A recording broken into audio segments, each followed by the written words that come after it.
எல்லோருக்கும் வணக்கம் நண்பர்களே. இன்னைக்கு நம்ம உற்சாக நியூஸ் சேனலில் தொடர்ந்து இந்த வீடியோவில் எதை பற்றி பார்க்க போகிறோன்னா, திருப்பதி ஏழுமலையான் கோவிலில் இத்தனை ரகசியங்களாங்க. யாருக்குமே இந்த தகவல் தெரியாதுன்னே சொல்லலாங்க. இந்த வீடியோ உங்களுக்கு பயனுள்ளதாக இருக்கும், அதனால் கடைசி வரைக்குமே ஸ்கிப் பண்ணாமல் பாருங்கள்.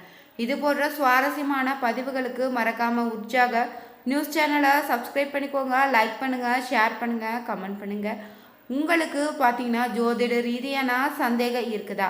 ஜோதிடத்தில் ஒரு தெளிவான பதிவையும் பரிகாரத்தை பெற்றுக்கொள்ள வீடியோவில் டிஸ்கிரிப்ஷனில் கொடுத்துருக்க நம்பருக்கு மறக்காமல் கால் பண்ணி தெரிஞ்சுக்கோங்க. வாங்க நண்பர்களே, வீடியோக்குள்ளே போகலாம். திருப்பதி ஏழுமலையான் கோவிலில் பார்த்தீங்கன்னா பல மர்மங்கள் விஷயங்கள் இருப்பதாக சொல்லுவாங்க. இது பற்றி பெரும்பாலானவருக்கு இன்னுமே தெரியாதுன்னே சொல்லலாங்க. இந்த விஷயங்களில் தான் இந்த வீடியோவில் நம்ம தொடர்ந்து பார்க்க போகிறோம். இந்தியாவில் பார்த்திங்கன்னா பல விசித்திரமான மர்மங்கள் நிறைந்த கோவில்கள் பல இருக்குதுல்ல. அப்படிப்பட்ட கோவிலில் ஒன்று தாங்க இந்த திருப்பதி வெங்கடாஜலபதி கோவிலுமே. உங்களால் இது நம்ப முடிகிறதா இல்லையான்னு தெரியல. தினமும் பார்த்திங்கன்னா லட்சக்கணக்கான பக்தர்கள் வந்து செல்லக்கூடிய திருப்பதி ஏழுமலையான் கோவிலில் மர்மங்கள் நிறைந்த கோவில்களை ஒன்று தாங்க. ஆந்திராவில் பார்த்திங்கன்னா சித்தூர் மாவட்டத்தில் திருமலா மலைப்பகுதியில் அமைஞ்சிருக்குது. இந்த கோவிலில் இந்திய கட்டிடக்கலை கலாச்சாரத்துக்கு ஒரு எடுத்துக்காட்டாகவே சொல்லலாங்க. இந்த கோவிலுக்கு பல பெயர்கள் இருக்குதுங்க. திருப்பதி பாலாஜின்னு, ஏழுமலையான், வெங்கடாஜலபதினு பல பெயர்களில் அழைக்கிறாங்க. கடவுளுடைய அதிகாரபூர்வ பெயர் பார்த்தீங்கன்னா வெங்கடேஸ்வர சுவாமி தாங்க. இங்கு சுவாமி வந்து பத்மாவதி அம்மையார் ஒன்று காட்சி தர்றார். இங்கு வரக்கூடிய பக்தர்கள் வந்து தங்களுக்கான வேண்டுதலை முழு மனதோடு செய்தாலே நிச்சயம் நிறைவேறுதுன்னு நம்புகிறாங்க. இங்கே வரக்கூடிய பக்தர்கள் வந்து தங்களுடைய தலைமுடியை காணிக்கையாக வழங்குறாங்க. இந்த கோவிலை சுற்றி இருக்கக்கூடிய மர்மமான விஷயங்கள் என்னென்ன என்பதை ஒவ்வொரு விஷயமாக இந்த வீடியோவில் தொடர்ந்து நம்ம பார்க்க போகிறோம். இங்கு மூலவராக இருக்கக்கூடிய வெங்கடேஸ்வர சுவாமி சிலையில் உண்மையான முடி இருப்பதாக சொல்லப்படுதுங்க. இந்த முடி எப்பொழுதுமே சிக்காமல் இருப்பதாகவும் சாஃப்டாக இருப்பதாகவும் சொல்லப்படுது. இது சிலையினுடைய பின்பகுதியில் வளர்ந்து இருப்பதாகவும் சொல்கிறாங்க. அதனால் இதற்கங்கள் எதுவும் இதுவரையுமே நிரூபணம் ஆகலைங்க. கருவறையின் ரகசியம் என்னன்னு தெரியுமாங்க? பகவானினுடைய கருவறைக்கு வெளியே இருந்து நீங்கள் தரிசனம் செய்தீங்கன்னா சுவாமி கருவறையில் நடுவில் இருந்து தான் தரிசனம் தருவது போல உங்களுக்கு தோற்றமளிக்குமா. ஆனால் நீங்கள் கருவறை உள்ளே சென்று வெளியே வந்து பார்த்தீங்கன்னா சுவாமி பார்த்தீங்கன்னா சற்று விலகி வலதுபுறம் இருந்து தரிசனம் வழங்குவது போல தோற்றம் அளிக்குங்க. எப்படி பார்த்தீங்கன்னா ஒரே நேரத்தில் ஒருவருக்கு நடுவிலும் மற்றொருவருக்கு வலதுபுறத்திலும் காட்சி அளிக்கக்கூடிய தரிசனம் இங்கு மட்டும்தாங்க. இது வெறும் இலூஷன் கூட சொல்லலாம். ஆனால் இது கடவுளுடைய மகிமைனே பலரும் சொல்கிறாங்க. இந்த வெங்கடேஸ்வர சுவாமியின் சிலை பார்த்தீங்களா லட்சுமி அம்சத்தை கொண்டதாக இருக்குதுங்க. ஒரே சிலையில் சுவாமியும் அம்பாலும் காட்சி தருவதாக சொல்லப்படுது. இதனாலேயே திருப்பதி வெங்கடாஜலபதிக்கு அலங்காரம் செய்யும் போது ஆண் மற்றும் பெண் இரு அலங்காரங்களும் நடக்குதான். இது எப்படி சாத்தியம்னு சொல்வது அதிசயந்தாங்க. வெங்கடேஸ்வர சுவாமியினுடைய சிலை பார்த்தீங்கன்னா ஒரு விசேஷமான கல்லால் செதுக்கப்பட்டுள்ளதாக சொல்லப்படுது. அந்த சிலை பார்க்க உயிர் இருப்பதாக உண்மையிலே பகவான் விஷ்ணு வந்து அமர்ந்திருப்பது போல காட்சி அளிக்குதுங்க. இந்த சிலைக்கு பல நேரங்களில் வேர்வை வருவது, வேர்வை துளிகள் தென்படுதாங்க. ஆனால் அந்த கோவிலில் உள்ள ஏசி பொருத்தப்பட்டு குறைவான தட்பவெப்ப சூழ்நிலை தான் பராமரிக்கிறாங்க. எப்படி இந்த வேர்வை வெளிப்படுவது என்பது மர்மம் தாங்க. இந்த கோவிலில் இருந்து சுமார் 23 கிலோமீட்டர் தொலைவில் பார்த்திங்கன்னா ஒரு கிராமம் இருக்குதான். அந்த கிராமத்தில் இருக்கக்கூடிய மக்கள் எல்லோருமே பார்த்திங்கன்னா ஒழுக்கமான வாழ்க்கை வாழ்கிறாங்களாங்க. அந்த கிராமத்திற்கு வெளிநபர்கள் அவர்கள் அனுமதிப்பதில்லைங்க. அவர்களுக்குன்னு தனி சட்ட திட்டங்களுடன் தான் வாழ்கிறாங்களா. அங்கிருந்து தன் பகவானுக்கு தேவையான பூ, பழன்னு, தயிர்னு, பால்வனிலை உள்ளிட்ட பொருட்களை வழங்குது. ஒவ்வொரு வியாழக்கிழமையும் பார்த்தீங்கன்னா பகவான் திருவுருவச் சிலைக்கு சந்தன காப்பு நடைபெறுதுங்க. சந்தனம் பூசப்பட்ட பின்னர் தாங்க அபிஷேகம் நடந்ததுமே சுவாமியுடைய நெஞ்சில் லட்சுமியின் உருவம் தோன்றுவதாக சொல்லப்படுது. இதுவும் ஒரு மர்மமான விஷயமாக தாங்க நாம் பார்க்க முடியும். கோவிலுடைய கருவறைக்குள்ள ஒரே ஒரு விளக்கு மட்டும் எரியுதாங்க. இந்த விளக்கிற்கு எண்ணெயோ நெய்யோ யாரும் ஊற்றுவதில்லைங்க. ஏன் திரி கூட போடுவதில்லையாங்க. ஆனால் தீபம் மட்டும் பார்த்தீங்கன்னா 24 மணி நேரமும் எரிந்து கொண்டு தான் இருக்குது.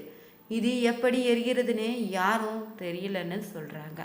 இவ்வளவு ஏன் இது எந்த காலத்திலிருந்து எரிந்து கொண்டு இருக்குதுன்னு, இது யார் ஏற்றி வைத்ததுன்னு விவரம் கூட இன்னும் தெரியவராமல் இருக்குது. பச்சை கற்பூரம் பார்த்திங்கன்னா நாம் கேள்விப்பட்டு இருக்கிறோம்ல, அதை எந்த கல்ல மீது தடவினாலுமே அந்த கல் உடைந்துடுங்க. ஆனால் இந்த திருப்பதி ஏழுமலையான் கோவிலில் பார்த்திங்கன்னா பச்சை கற்பூரம் பூசப்படுது. ஆனால் இதுவரையுமே பார்த்திங்கன்னா ஒரு கீரை கூட இல்லையாங்க. இது எப்படி சாத்தியன்னு தெரியலன்னு சொல்கிறாங்க. கருவறைக்கு செல்லக்கூடிய முன்பு அதன் நுழைவு வாயில வலதுபுறத்தில் பார்த்தீங்கன்னா கதவுல அருகே ஒரு குச்சி வைக்கப்பட்டு இருக்குமா. அந்த குச்சியால தான் ஏழுமலையான் அடி வாங்கியதாகவும் அதனால் அவருக்கு நாடி பகுதியில் அடிபட்டதாகவும் அதன் காரணமாக ஒவ்வொரு வெள்ளிக்கிழமையிலும் பகவான் நாடி பகுதியில் சந்தனம் வைக்கப்படுவதாகவும் சொல்லப்படுது. இது நம்பிக்கைனாலும் அந்த அளவிற்கு உண்மை இல்லைன்னு தெரியுதுங்க. பகவான் திருப்பதி வெங்கடேஸ்வர திருவுருவ சிலையின் மீது நீங்கள் காதை வைத்தீங்கன்னா ஒரு பெரும் கடலினுடைய ஓசை கேட்குதான். இந்த உலகின் ஓசை ஒரு பெருங்கடலின் ஓசை தான்னு உலகையே தன்னுள்ள வைத்திருக்கிறார்னு சொல்லப்படுது. எப்படி சாத்தியம் என்பது தெரியலைங்க. திருப்பதி ஆலயத்திலிருந்து பார்த்தீங்கன்னா 1 கிலோமீட்டர் தொலைவில் சீலதோர்னு அபூர்வ பாறைகள் இருக்குது. உலகத்திலே பார்த்தீங்கன்னா இந்த பாறைகள் தாங்க இங்கு மட்டும்தான் இருக்குதா. இந்த பாறைகள் வயது மட்டும் 250 கோடி வருடன்னு சொல்லுவாங்க. ஏழுமலையானுடைய திருமணியும் இந்த பாறைகளும் ஒரே விதமாக இருக்குதாங்க. எந்த கருங்கல் சிலையானாலும் பார்த்தீங்கன்னா எங்காவது ஒரு இடத்துல சிற்பினுடைய ஒளிப்பட்டு இருக்கக்கூடிய இடம் தெரியணும். உலக சிலையானது உலோகத்தை உருக்கி வார்த்த இடம் கூட தெரியும். ஏழுமலையானுடைய திருவுருவச் சிலையில் அப்படி எதுவும் அடையாளம் தெரியலையாங்க. எந்த கருங்கல் சிலையை எடுத்து கொண்டாலும் சுரசுரப்பாக தாங்க இருக்கும். ஆனால் ஏழுமலையானுடைய திருமேனியில் நுணுக்க வேலைப்பாடுகள் எல்லாம் மெருக போல காட்சியளிக்குதான். ஏழுமலையானுடைய விக்கிரகத்தில் நெற்றி சூட்டி காதணின்னு புருவங்கள் நகபரணங்கள் எல்லாமே பார்த்திங்கன்னா நகைக்கு பாலிஷ் போட்டது போல பளபளப்பாக இருக்குதாங்க. ஏழுமலையானுடைய திருவுருவச் சிலைக்கு பச்சை கற்பூரம் சாத்துறாங்க. இந்த பச்சை கற்பூரம் ஒரு ரசாயனமாக இருக்குது. அரிப்பை கொடுக்கும் ஒரு வகை அமிலம் கூடங்க. இந்த ரசாயனத்தை சாதாரண நம்ம கருங்கல்ல தடவினா கருங்கல் வெடித்திடுது. ஆனால் சீலதோசரத்தில் பாறைகளில் இதை தடவினீங்கன்னா அந்த பாறைகள் வெடிப்பதில்லைங்க. ஏழுமலையா திருவச்சிலைக்கு 365 நாளுமே பார்த்தீங்கன்னா பச்சை கற்பூரத்தில் தடவுறாங்க. ஆனாலும் வெடிப்பு ஏற்படலைங்க. ஏழுமலையோடைய திருவுருவச் சிலை பார்த்திங்கன்னா எப்போதுமே 110 டிகிரி ஃபாரன்ஹீட் வெப்பத்தில் இருக்குதா. திருமலை மட்டும் 3000 அடி உயரத்தில் இருக்குதுங்க. ஒரு குளிர் பிரதேசமாக அமைஞ்சிருக்கு. அதிகாலையில் பார்த்திங்கன்னா 4:30 மணிக்கு குளிர்ந்த நீரில் பால் மற்றும் திரவியங்களாங்கள அபிஷேகம் முடிந்த உடனே ஏழுமலையானுக்கு வேர்க்குதா. பீதாம்பரத்தால் வேர்வையை ஒற்றி எடுக்கிறாங்க. வியாழக்கிழமை அபிஷேகத்திற்கு முன்னதாக பார்த்திங்கன்னா நகைகளை கலற்றும் போது ஆபரணங்கள் எல்லாம் சூடாக கொதிக்குதாங்க. திருப்பதி ஆலயம் பார்த்திங்கன்னா அதன் வழிபாடு உண்டியல் வசூல்னு பூஜை முறைன்னு சரித்திர சம்பவங்கள் அனைத்துமே அதிசய நிகழ்வுகளாக இன்றுமே இருக்குது. திருப்பதி திருக்கோயில சமையல் கட்டு மிகவும் பெரியதாக இருக்குதுங்க. பொங்கல், தயிர் சாதம்னு புளிசாதம், சித்ரான்னம், வடை, முறுக்கு, ஜிலேபி, அதிரசம், போலி, ஆப்பன்னு, மௌகாரம், லட்டு, பாயாசம், தோசை, ரவை கேசரி, பாதாம் கேசரின்னு முந்திரி பருப்பு கேசரி போன்ற தினமும் பெரிய அளவில் தயார் செய்யப்படுதுங்க. ஏழுமலையானுக்கு பார்த்தீங்கன்னா தினமும் ஒரு புதிய மண் சட்டி வாங்குறாங்களா. இதில் தயிர் சாதம் தவிர வேறு எந்த நெய்வேத்தியமும் கோவில் கருவறைக்குள்ள கற்பர் கிரகத்துக்குள்ள குலசேகரப்படியை தாண்டாதான். வைரம், வைடூரியன தங்க பாத்திரங்கள் எதுவும் குலசேகர பணியை தாண்டி செல்லாதுங்க. ஆடவனுக்கு நெய்வேத்தியம் செய்யப்பட்ட எச்சில் மண் சட்டியும் தயிர் சாதமும் பார்த்தீங்கன்னா ஒரு பக்தனுக்கு கிடைக்க பெற்றால் அது மிகப்பெரிய புண்ணியமாக சொல்லுவாங்க.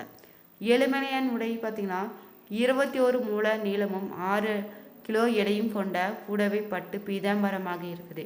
இந்த ஆடையை கடையில் வாங்க முடியாதுங்க. திருப்பதி தேவஸ்தான அலுவலகத்தில் பார்த்திங்கன்னா 12,500 ரூபாய் செலுத்தணுமா. வாரத்தில் ஒரு முறை மட்டும் வெள்ளிக்கிழமை என்று மட்டும்தான் வஸ்திரம் சாத்துறாங்க. இந்த வீடியோ உங்களுக்கு பிடிச்சிருந்தா லைக் பண்ணுங்கள், ஷேர் பண்ணுங்கள், கமெண்ட் பண்ணுங்கள். இது போன்ற சுவாரஸ்யமான பதிவுகளுக்கு மறக்காமல் நம்ம உற்சாக நியூஸ் சேனலை சப்ஸ்கிரைப் பண்ணிக்கோங்க. அனைவருக்கும் நன்றி நண்பர்களே.